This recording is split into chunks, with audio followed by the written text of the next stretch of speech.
A man in black steps onto the lip of a Salt Lake City high-rise. 20 stories up, the wind pulls at his hood. A silver demon mask glints like a dare. Below him, nothing but air and very bad decisions. Above him, a helicopter shot that Canon Films absolutely could not afford, but did anyway. Steel flashes, sparks fly, and somewhere an insurance adjuster wakes up in a cold sweat. Here's the question that kept me hooked then and still hooks me now. Why did a scrappy $700,000 Canon movie, shot in Utah, risk life and limb on a rooftop duel, and how did that one gamble help make ninjas mainstream in America? Grab your scalpels, because by the end of this cinematic postmortem, you'll be able to spot the exact moment American pop culture decided ninjas weren't sidekicks. They were the main event. We'll break down the 3 reasons it happened. Practical stunt design you can feel in your bones. A charismatic martial artist lead who could carry a movie with his stance alone, and instantly readable iconography that jumped from theater screens to VHS shelves to Halloween aisles. And hold on to that rooftop thought, because we're coming back to it. But first, let's set the stage. In the late 1970s and very early 1980s, ninjas in movies were background texture. Shadowy silhouettes you hire by the dozen to get kicked through paper doors. Martial arts on the big screen meant philosophical kung fu duels, Shaw Brothers operas, and the shockwave of Bruce Lee. Ninjas? Yeah, they had cool costumes and mysterious weapons, but not much else. Ninja, is that one of those martial arts things? They were exotic garnish, not really the meal. That changed, sort of, with Enter the Ninja in 1981. Canon slapped ninja right in the title and pushed the figure center frame. The results were charmingly off-kilter. Franco Nero was a legit movie star, but not a martial artist, which makes for a hero who looks like he wandered in from a Eurocrime thriller and borrowed the wrong wardrobe. The film helped normalize the look. Black gi, tabby boots, shuriken, but the action reads like novelty. It's fun, it's a proof of concept, and it made money, but it didn't convince audiences that the ninja archetype could carry its own cinematic language. It needed a face. Ironically, it was already in the cast. Enter the Ninja's secret weapon was its villain, Sho Kosugi as Hasegawa, the deadly foil. He moves like he means it. He looks like the poster promised, and he steals the movie. File that away, because the leap from Enter to Revenge isn't just an upgrade in choreography, it's a full-on role reversal that made a star. Revenge of the Ninja in 1983 made the wise decision to ditch Nero and put Sho Kosugi front and center as the lead. No longer the faceless threat, but the person we root for. That single decision changes everything.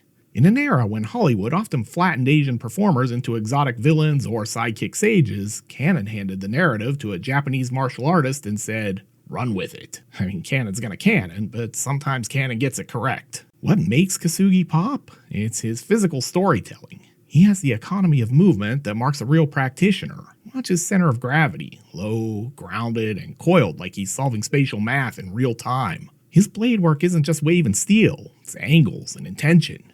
When he sells pain, he sells recovery too. Small, human beats that give the fight a rhythm. Reportedly, by the mid-1970s, he'd amassed hundreds of tournament trophies. The exact number varies by source, but the point stands. He was a martial artist who was also an actor. Not an actor playing a martial artist. And Revenge's script gave him something American audiences instinctively respond to. Family stakes. Casting his real-life son, Kane Kosugi, as his on-screen son reframes everything. Now the ninja isn't an anonymous killer. He's a father protecting a child.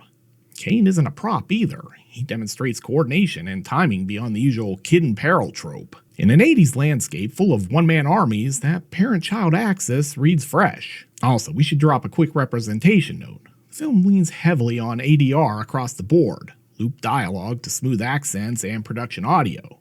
It's a ninja, professional soldier, specializing in espionage and assassination. Kosugi has said he wanted to be a Hollywood star, not just a martial arts figure, and you can feel that intention. The movie meets him halfway, lets his body speak, but not the performer. The star-making alchemy happens anyway because his screen presence is just undeniable. Sam Furstenberg, who directed the film, has been candid in interviews. He didn't come from martial arts. He leaned on Kosugi to design the fights. The collaboration culminates in a 2-week rooftop shoot that nearly broke the schedule. We'll dissect that beast in a minute. But first, how did a Canon movie on a shoestring budget make all of this feel so big? The short answer is fortuitous location scouting. Utah wanted to get into the movie business, and Canon loved the deal. The Utah Film Commission courted productions with friendly permits, favorable costs, and local crews hungry to work. For a $700,000 production, those numbers weren't footnotes. They were the difference between finishing and not. Salt Lake City became the unlikely ninja capital of 1983, and OSHA just left the building. Canon's secret sauce was pragmatic audacity. They shot on real locations instead of building sets. They extended fight days rather than hiding rough spots with frantic cutting. They masked performers so the same stunt team can play multiple roles, and they designed set pieces around what you can actually execute, then framed and edited them to look like you did even more. All of this worked flawlessly. Stunt coordinator Steve Lambert was a cornerstone of the production. Working with him, Sho Kosugi designed the fights, and then Sam Furstenberg shot them to read cleanly on a first watch and then reward a rewatch. Cinematographer David Gerfinkel keeps the geography lucid, wide enough to prove it's really happening, but tight enough to make you feel the impact. Composer Robert J. Walsh's synths pulse in the non-diegetic adrenaline that makes your TV speakers rattle.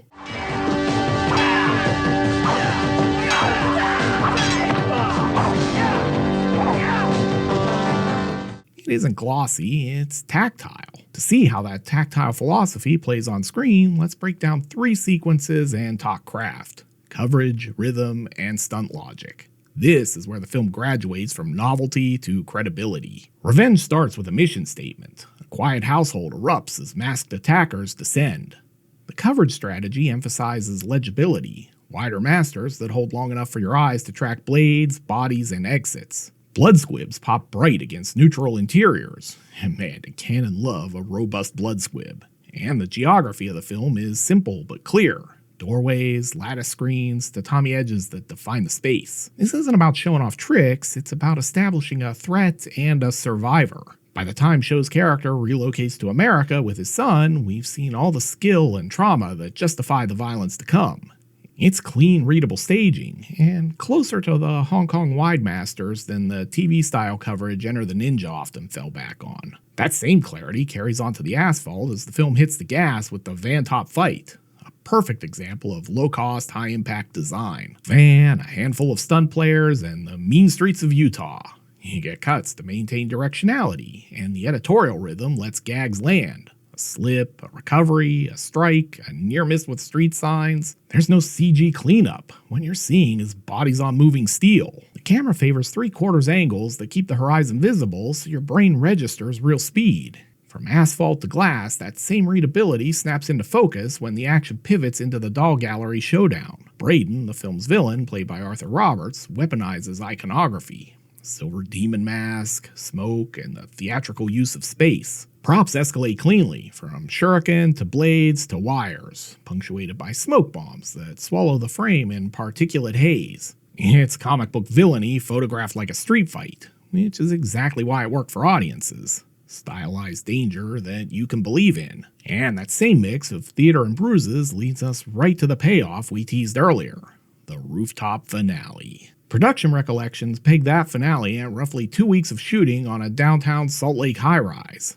On a budget this small, that's totally wild. They mixed practical rigging with limited wire assists, choreographed vertical movement along ledges and ladders, and used aerial photography to sell altitude. Camera teams reportedly worked off cranes and exterior platforms so you could actually see sky and street, not just a matte painting. It all lands because the rooftop fight's geography and verticality are crystal clear. The camera compresses distance in certain angles to make jumps feel deadly, then swings wide to re-establish spatial truth, so your stomach keeps recalibrating. The choreography escalates props with intent, from thrown steel at range to close quarters blades and finally grappling hooks, shifting the clash from distant hostility to intimate lethality. Texture sells the reality. Wind gnaws at the mics, and small environmental cues quietly announce that they were really up there.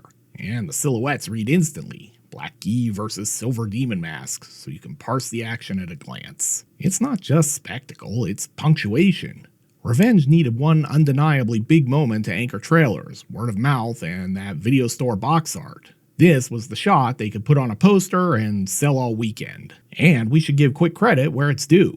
Furstenberg's direction keeps the action legible. Gerfinkel's camera does not hide. Lambert's team absorbs real risk. Kosugi's choreography treats the camera like a partner and not a crutch. Stepping from Enter the Ninja to Revenge, the upgrades snap into focus. Enter the Ninja introduced the look, but Revenge speaks the language. With a skilled martial artist up front, you can read the technique in every frame, and the iconography locks into a coherent world. The mask, the tabi, the shuriken, the smoke, all crowned by Braden's Silver Demon mask. The villain image the subgenre didn't know it needed. The stakes also travel better. A father and son bond threaded through betrayal, migration, and assimilation gives the set pieces emotional velocity rather than just novelty. And the camera philosophy shifts from cut to hide to shoot to prove, favoring wider framings, longer beats, and edits that preserve scene geography, because when the movement works, you don't have to bury it in inserts. It's the heel to hero arc for Kasugi too. He steals Enter the Ninja as the antagonist, then headlines Revenge as the protagonist. That turnaround is the star-making moment. From this point on, Sho Kasugi is synonymous with ninja in the American home video market. But before we move on, a quick personal aside that explains why the VHS era of Revenge of the Ninja hit so hard for me. Every trip, it was the exact same ritual. March over to the action aisle, pull a copy of Revenge of the Ninja from the shelf, and make the case to my parents like a tiny lawyer. The end result was the same every time. Denied. This is too violent, too weird, and there are too many sharp objects on the cover. And my grandmother, saint, rebel, and patron of cult cinema, steps in. Not only does she rent it for me, she dubs it onto a blank VHS, so you'll always have your own copy. Guys, I wore that tape out. Tracking lines became part of the aesthetic. That tape is why I fell in love with weird, scrappy cinema, and that love is why I've been doing this film critic thing for over 25 years. So thanks, Grandma, and also sorry for the late fees. And that story isn't just sentiment, it's a prime example of how this film found its power. Revenge of the Ninja made about $13 million domestically on a roughly $700,000 budget. A monster return for Canon Films. But the long tail? VHS and cable. This thing was engineered, accidentally or not, for home video. The box art is its own sales pitch. A masked figure caught mid-leap, steel catching firelight, instant rental bait. On tape, the fight rhythm is perfectly engineered for repeat viewing, with a set piece every few minutes, minimal downtime, and clean escalation, letting you fast forward to a favorite clash and then rewind to study a move. Tying it all together, we've got Robert J. Walsh's punchy synth score that blasts through clunky speakers, turning your living room into a dojo.